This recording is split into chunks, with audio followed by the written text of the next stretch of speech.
Hello friends, welcome to study Vidyalaya. मैं एक बार फिर आपके बीच आ चुका हूँ।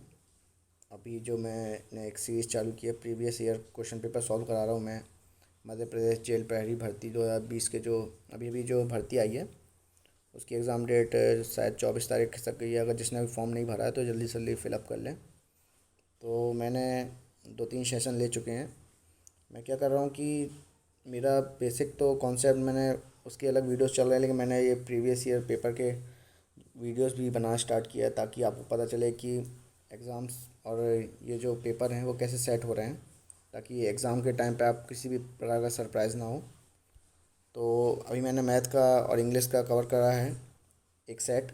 तो अभी मैं अभी साइंस का स्पेशली, क्योंकि साइंस बहुत लोगों ने बोला कि साइंस के वीडियोस चाहिए उनको, और इसकी पीडीएफ भी मैं आपको दूंगा, तो आप ये पीडीएफ मेरे टेलीग्राम पेज से डाउनलोड कर लें। और तो चलिए अपन चलते हैं, है ना, अपनी उसकी ओर। तो ये है, ये जो आप पेपर देख रहे हैं ये जेल पैडी का पेपर है। ये 30 सितंबर 2018 को जो एग्ज़ाम हुआ था उसकी पहली शिफ्ट 9 बजे का उसका पेपर है। तो आज हम इसका जो जीएस सेक्शन है जनरल साइंस का उसको सॉल्व करेंगे। हालांकि ये जो सेक्शन है जनरल साइंस, जैसा कि सिलेबस में दिया है, ये 10th बेस तक आने वाली है। लेकिन क्या होता है, क्वेश्चन इतने लेंदी हो जाते हैं। 10th बेस तक तो रहेगा, लेकिन कुछ ऐसे ऐसे क्वेश्चन रहेंगे जो मतलब क्वेश्चन के अंदर से क्वेश्चन अराइज होंगे, आप वहाँ पे कंफ्यूज कर जाएंगे। इसलिए आप इस वीडियो को पूरा देखें, मतलब जितने भी मैं 20 क्वेश्चन कराऊंगा वो पूरे क्वेश्चन देखिए, सॉल्व करिए, दिमाग में उसको कंठस्थ कर लीजिए कि हाँ अगर ऐसा क्वेश्चन अगर आ गया, क्योंकि देखिए क्वेश्चन नए अराइज तो होंगे नहीं, उन्हीं में से कोई ना कोई क्वेश्चन तोड़ मरोड़ के, जैसे ये मैथ्स का क्वेश्चन है, ये जो क्वेश्चन है इसी को कुछ ना कुछ इसके नंबर्स चेंज कर देगा, नहीं तो डिवाइड किया इंटू कर देगा तो क्वेश्चन चेंज करेगा, लेकिन है ना क्वेश्चन तो वही रहेंगे, मतलब ट्रिक तो वही रहेगी, मेथड तो वही रहेगी। इसलिए आप लोग बिल्कुल थोड़ा सा लग के इसको प्रीवियस ईयर सेक्शन को पूरा करें। तो ये जनरल साइंस का सेक्शन है अपना, जो कि अभी सिलेबस में दिया था, तो इसलिए मैं इसको भी कवर कर रहा हूँ। अभी ये आया भी था, तो ये प्रीवियस ईयर का 2018 के जो एग्ज़ाम हुए थे उसका है। तो पहले क्वेश्चन की तरफ चलते हैं। क्वेश्चन हिंदी और इंग्लिश दोनों पे है, तो आप क्वेश्चन खुद भी पढ़िए और मैं भी पढ़ता हूँ। तो खुद से आप एक कॉपी में बगल में लिखते चलिए कि आपका क्या आंसर है ना, ताकि आपको भी पता चलता है कि आप कितने पानी में हैं, है ना। तो पहला क्वेश्चन है, क्या निम्नलिखित में से किस स्थिति में एक व्यक्ति बीमार पड़ने की संभावना अधिक है। मतलब ऐसी कौन सी स्थिति है जहाँ व्यक्ति के बीमार पड़ने की संभावना अधिक है। जब वह मलेरिया से ठीक हो गई हो और चेचक से पीड़ित किसी भी व्यक्ति की देखभाल कर रही हो। जब वह मलेरिया से ठीक हो रही हो। जब वह घर में स्वस्थ आहार लेती हो। ये तो तीसरा नंबर तो है ना, किसी भी तरीके से सही नहीं है। और चौथा है, जब वह मलेरिया से ठीक होने के बाद 4 दिन के उपवास पर हो और चेचक से पीड़ित व्यक्ति की देखभाल कर रही हो। ठीक है, तो तीसरे नंबर का तो पहले निगलेक्ट हो जाता है। ये पूछा जा रहा है कि बीमार पड़ने की संभावना सबसे ज़्यादा अधिक कब है, या मलेरिया से ठीक हो गई हो या वो चेचक से पीड़ित व्यक्ति की देखभाल कर रही हो। ठीक है, ये भी है। मलेरिया से ठीक हो रही हो तो वो तो ठीक हो रही है, तो वो चांसेस वहाँ पे कम है। तीसरा जो चौथा ऑप्शन है वो है, क्या है, मलेरिया से ठीक होने के बाद वो 4 दिन तक उपवास है, वो भूखी रह गई, ठीक है ना, उसके बाद वो चेचक के पीड़ित व्यक्ति की देखभाल कर रही है। तो ये जो केस है, तो वो बीमार होने के इंसान का सबसे ज़्यादा चांसेस होते हैं इस केस पे, कि आप मलेरिया से ठीक हो गए हैं, भूखे हैं, उसके बाद आप खाना नहीं खा रहे हैं, आहार नहीं ले रहे हैं, तो बॉडी को जो है ना फूड की ज़रूरत है, जो आपकी बॉडी को ठीक कर रहे हैं, प्लेटलेट्स को ठीक कर रहा है, तो वो चीज़ नहीं मिल रही है, तो आप बीमार होने के चांस ज़्यादा हैं। तो इसका ऑप्शन भी, ये जो करेक्ट आंसर है वो है मलेरिया से ठीक होने के बाद। ठीक है, to which phylum do the following features apply. किस फाइलम में ये जो विशेषताएं हैं वो लागू होती हैं। The body of the organism is dorsoventrally flattened. The organism is triploblastic and bilaterally symmetrical. Most of them are parasites. ठीक है, हिंदी में पढ़ देता हूँ। जीव का शरीर पृष्ठीय रूप से चपटा होता है, फाइलम। जीव ट्राइप्लास्टिक एवं द्विपक्षीय रूप से सम्मिलित होता है। उनमें से ज़्यादातर परजीवी होते हैं। ठीक है, तो किस फाइलम की है? पहला है एनालिडा, ये सब फाइलम के प्रकार हैं। एलेटी हेलमेंथीज, नेमाटोड और आर्थ्रोपेडा। ठीक है, अगर आपने का बायोलॉजी क्लियर है, मतलब कि जैसे आपको ये क्वेश्चन अटैम्प्ट करने हैं तो आपको बायो पढ़नी पड़ेगी। इससे 5 से 6 क्वेश्चन आएंगे ही आएंगे, तो आप पूरा बायो कंप्लीट करिए। मैंने अपने पुराने वीडियोस में बायोलॉजी के लेक्चर लिए हैं। अगर आप का ऐसा क्लियर नहीं है तो आप उस पर जाके देख सकते हैं कि फाइलम क्या होता है, एनालिडा क्या होता है, ऑर्थोपेडा क्या होता है। तो इसका जो सही आंसर है वो है प्लेथे प्लेटी हेल्थाइमाइस,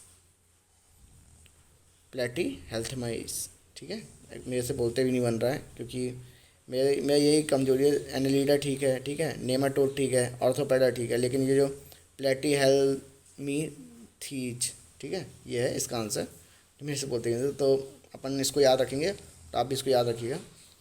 अब if heat falls on A object, या जब कोई ऑब्जेक्ट है, कोई भी वस्तु पे, जैसे आपका मोबाइल ही है, जिस पे अगर इस पर कभी गर्मी पड़ती, ऊष्मा यानी कि धूप की ऊष्मा, या फिर आप कहीं आसपास आग जला रहे हैं, तो क्या होता है ना।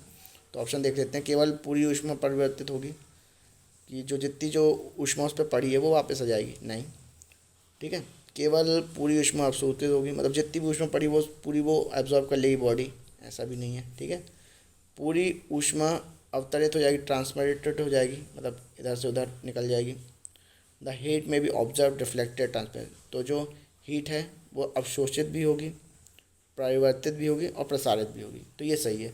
जब भी अपन किसी बॉडी पे मतलब हीट डालते हैं तो कुछ हीट रिफ्लेक्ट हो जाती है, कुछ वो बॉडी एब्जॉर्ब कर लेती है, और कुछ प्रसारित हो जाती है, मतलब प्रसारित यानी फैल जाती है। ठीक है ना, तो ये चीज़ें होती हैं, एक मतलब ऑब्जेक्ट की प्रॉपर्टीज़ होती हैं जब उस पर हीट मतलब छोड़ते हैं। ठीक है ना, मतलब ऊष्मा छोड़ते हैं उसके ऊपर। नॉइज़ कॉज, नॉइज़ जानते हैं ना, ध्वनि, ध्वनि प्रदूषण।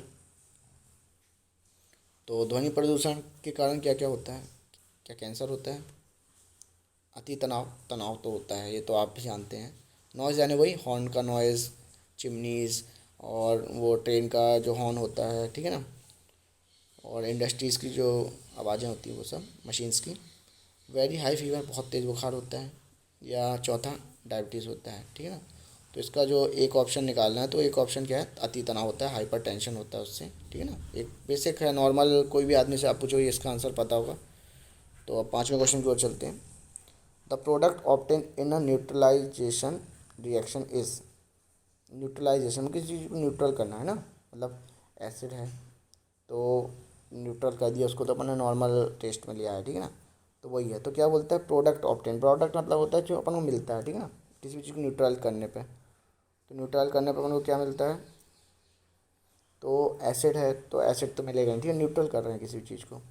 तो अपन जब भी ये चीज़ याद रख लीजिए, जब भी अपन न्यूट्रलाइज करते हैं तो अपन को मिलता है सॉल्ट एंड वाटर, यानी कि लवण और जल। सॉल्ट एंड वाटर मिलता है प्रोडक्ट, मतलब जब भी किसी चीज़ को अपन न्यूट्रलाइजेशन रिएक्शन करते हैं। ठीक है ना, inner surface of the polish steel spoon react test, मतलब कि जो चम्मच होती है उसका जो अंदर का सरफेस होता है वो उसको पॉलिश कर देते हैं, मतलब अंदर से पॉलिश कर दिया अपन। ठीक है, जो उसका अंदर से वो जो उभार है ना उस पर पॉलिश कर दिया। ठीक है ना, तो कौन सा मिरर बन जाएगा? ठीक है ना, क्या वो अवतल मिरर बन जाएगा, कॉनकेव मिरर, कॉनकेव लेंस बन जाएगा, कॉन्वेक्स लेंस बन जाएगा, प्लेन प्लेन मिरर तो बनेगा नहीं। ठीक है ना दोस्तों, और इसका आंसर मुझे दिख गया। ठीक है ना, तो जो इसका तो मिरर ही बनेगा क्योंकि अपन ने इसको पॉलिश कर दिया। ठीक है ना, क्या किया? पॉलिश किया, पॉलिश किया, तो जो लाइट पड़ेगी तो वापस आएगी। ठीक है ना, तो जो ये बन जाएगा इस तरफ से कॉनकेव मिरर बन जाएगा, मतलब अंदर से उसको अपन ने पॉलिश किया।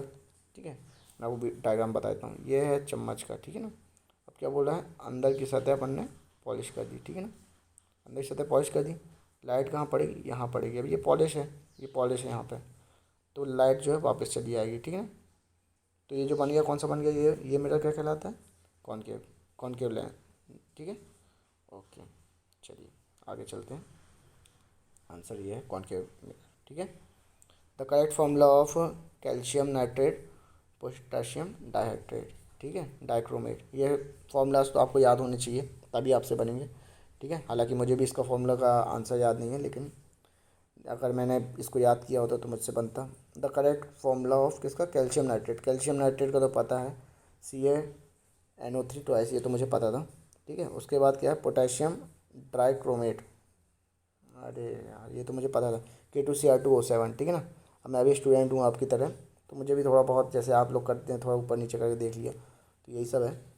तो जो कैल्शियम नाइट्रेट का फॉर्मूला तो आपको याद होना चाहिए, मुझे भी याद है। ये क्या हुआ कि एक्चुअली पूरे एक साथ लगा तो मुझे लगा दोनों एक साथ फॉर्मूले हैं, लेकिन नहीं, एंड लगा है बीच में, ठीक है। तो कैल्शियम नाइट्रेट का फॉर्मूला होता है Ca2NO3 ट्वाइस, ठीक है। और K2Cr2O7 होता है उसका, ठीक है ना। CaNO3 ट्वाइस और K2Cr2O7 उसका होता है, कैसा होता है, पोटेशियम ट्राइक्रोमेट का, ठीक है। अब दो आम श्रेणी तरल पदार्थों, क्या लिखा है, to the separation of two immiscible liquids can be done based on the difference of their. दो आम श्रेणी तरल पदार्थों का में अंतर आधार किया जाता है, मतलब कि जो भी है अभी दो पदार्थ हैं, ठीक है, उसको जो अपन को अलग करना है, तो उसको अपन अलग कैसे करेंगे, उसके घनत्व के आधार पर। इसका आंसर क्या होगा, आंसर वन, ऑप्शन वन, घनत्व। घनत्व यानी होता है डेंसिटी। डेंसिटी होता है क्या होता है, जो होता है इसका उल्टा होता है, किसका, वॉल्यूम का, ठीक है, इनवर्सली प्रोपोर्शनल टू। अब viruses are placed as marginal between living and normal things, ठीक है, मतलब कि जीवित और अजीवित के बीच में एक कड़ी जो बोलते हैं उसको बोलते हैं वायरस, ठीक है। अब ये है क्योंकि वो उसको ऐसा क्यों बोलते हैं, able to multiply on their own, मतलब कि उसमें ये क्षमता है कि वो अपने को दोगुना कर लेती है, मतलब है ना, वायरस थोड़ा सा वायरस कंप्यूटर में जाता है, फैल जाता है पूरे में, ठीक है। कहीं भी शरीर में भी, जैसे कोरोना वायरस चल रहा है, गले के अंदर आया, पूरे में थोड़ा थोड़ा करके पूरी बॉडी में फैल गया, ठीक है ना। Like crystals inside the body of the host, पोषक के शरीर के अंदर क्रिस्टल की तरह है, ठीक है। Living only inside the body of the host, क्योंकि ये सिर्फ बॉडी के इनसाइड ही होस्ट रह सकते हैं, ठीक है। और आदिम जीव होते हैं, ठीक है। तो इसका जो आंसर है वो है बॉडी के अंदर जीवित रहते हैं, ठीक है। केवल पोषक यानी होस्ट के बॉडी के अंदर जीवित रहते हैं वायरस जो होते हैं। जैसे कि क्या कोरोना वायरस है ना, अंदर जीवित रहता है, बाहर निकल गया तो सरफेस पे चला गया तो थोड़ी देर बाद वो बंद हो जाएगा, मर जाएगा 8 घंटे बाद, कहीं 6 घंटे बाद, कहीं 3 घंटे बाद, ठीक है ना। इसका जो ऑप्शन है वो हो जाएगा living only inside the body of the host, मतलब कि सिर्फ रह पाते हैं होस्ट की बॉडी के अंदर, ठीक है ना, चाहे वो लिविंग हो चाहे नॉन लिविंग हो, ठीक है। ओके, अब है एट 8:30 PM, मतलब रात को 8:30 बजे, ऑडोमीटर रीडिंग 5845 किलोमीटर। यदि ऑडोमीटर रात में 9 बजे 5890 करता है तो वाहन की चाल क्या होगी, ठीक है। तो ये इसका भी एक फॉर्मूला होता है, अब ये फॉर्मूला तो इसका ये है, मैं बता देता हूँ आपको। पेन कहाँ गया, ठीक है। तो क्या हुआ, इसकी 8:30 बजे क्या थी, 5845, और इतने बजे कितनी है, 5890। तो 5890 को अपन ने घटा दिया 5845 से, ठीक है। तो 45 मिनट हो गए अपने पास, ठीक है। कितनी देर में हुआ, आधे घंटे में, ठीक है। तो कितना हो जाएगा, कितना हो जाएगा, इसका हो जाएगा 1.5, ठीक है, किलोमीटर प्रति मिनट चल रहा है, ओके, ठीक है। मतलब इसको इससे डिवाइड करेंगे तो 1.5 हो जाएगा, तो 1.5 इसका आंसर हो जाएगा। चलिए, ये क्वेश्चंस आते हैं, सिंपल क्वेश्चन। देखिए आपने कभी 10th तक में पढ़ा नहीं होगा, लेकिन क्वेश्चन आ गया है ना। मैंने अभी 12th तक में नहीं पढ़ा, मेरे को तो लग रहा है, लेकिन क्वेश्चन सॉल्व करने पड़ते हैं, सीखना पड़ता है ना। अब ये कॉपर आइसोटोप्स वाले क्वेश्चन हैं, किसके हैं, केमिस्ट्री के हैं। ये क्वेश्चन मैं आपको अगली वीडियो में सॉल्व कराऊंगा, क्योंकि केमिस्ट्री वाले टीचर को दूंगा, ये केमिस्ट्री वाला सेक्शन है, ठीक है। और इसका मैं अभी देख ही लेते हैं क्या दिया है।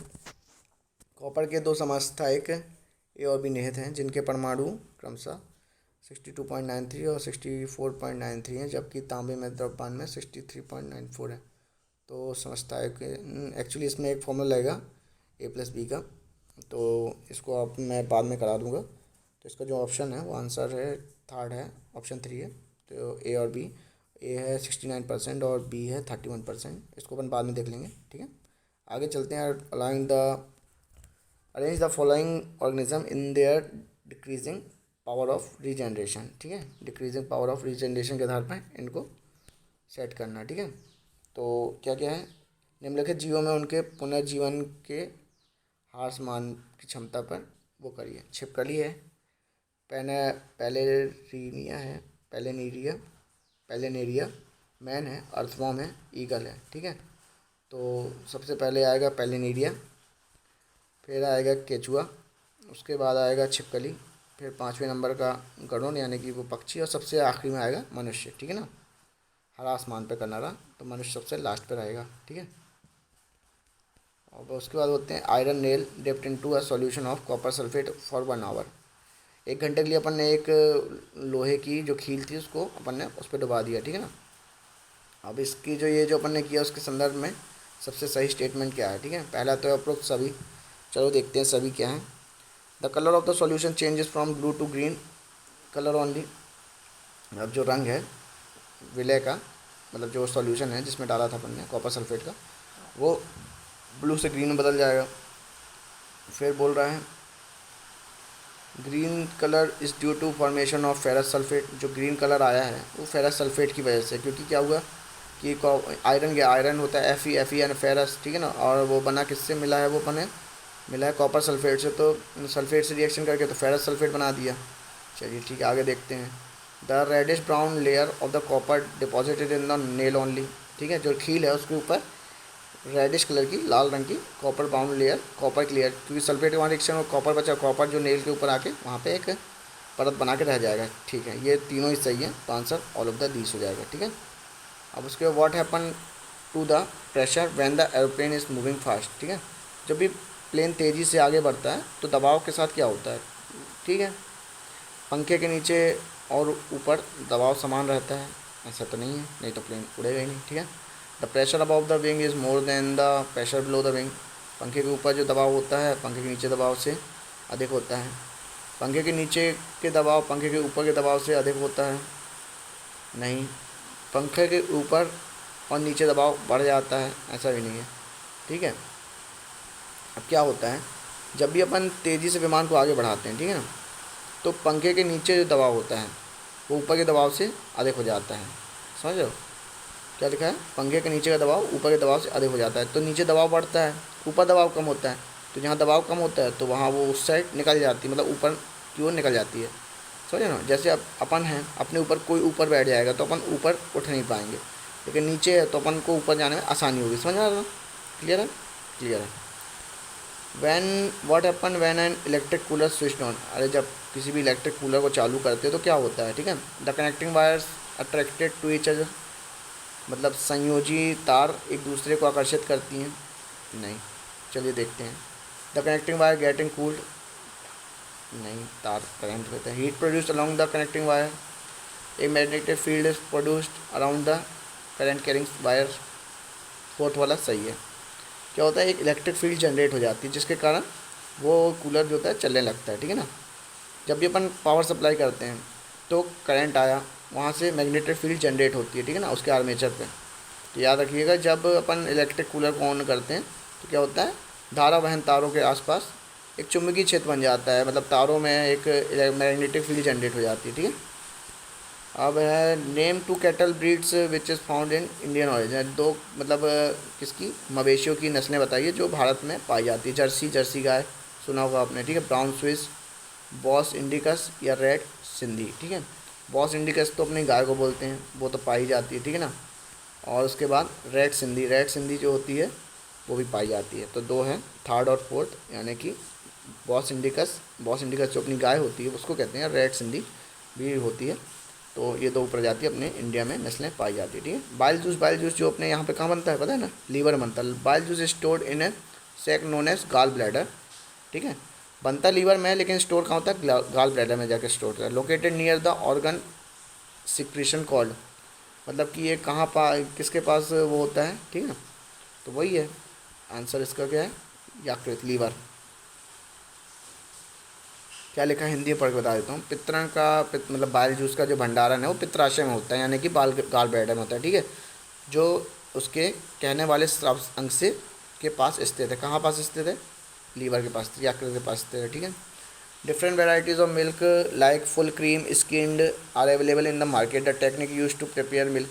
अरे यार, दूध को जो है ना क्रीम बनाने की प्रोसेस क्या कहते हैं, सेंट्रीफ्यूगेशन, अपकेंद्री बल के कारण ही मलाई बनती है, आपने पढ़ा होगा। ठीक है ना, अपकेंद्री बल के कारण। ठीक है, अब वो होता है which of the following forces is also always attractive. कौन सी दो फोर्स होती हैं जो हमेशा एट्रैक्टिव होती है। ठीक है, ग्रेविटेशन फोर्स एट्रैक्टिव नहीं होती। ठीक है ना, क्या होता है कि जो इलेक्ट्रोस्टैटिक फोर्स है वो अट्रैक्टिव नहीं होती है, मस्कुलर फोर्स भी अट्रैक्टिव नहीं होती, मैग्नेटिक फोर्स भी अट्रैक्टिव नहीं होती है।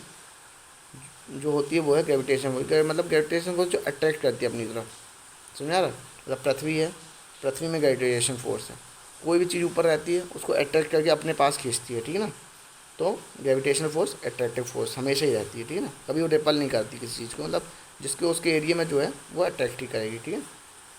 अब क्या है, स्थायी उद्योगों के लिए वर्गीकरण 1 2 3 4 पहचानें। क्या है ये क्वेश्चन, ये क्वेश्चन मुझे दिख नहीं रहा है, तो ये क्वेश्चन अपन बाद में करेंगे। तो आज का वीडियो मैं यही समाप्त करता हूँ। अपन ने 20 क्वेश्चन किए हैं ना इसके, ये जो पहला सेट था जेल पहली का, तो अपन ने कंप्लीट किया इसके 20 क्वेश्चन जनरल साइंस के। आगे अभी इंग्लिश के और हिंदी के और रीजनिंग के क्वेश्चन भी आने वाले हैं, तो बनिए रहिए और हमारा चैनल सब्सक्राइब कर लीजिए। जय हिंद दोस्तों।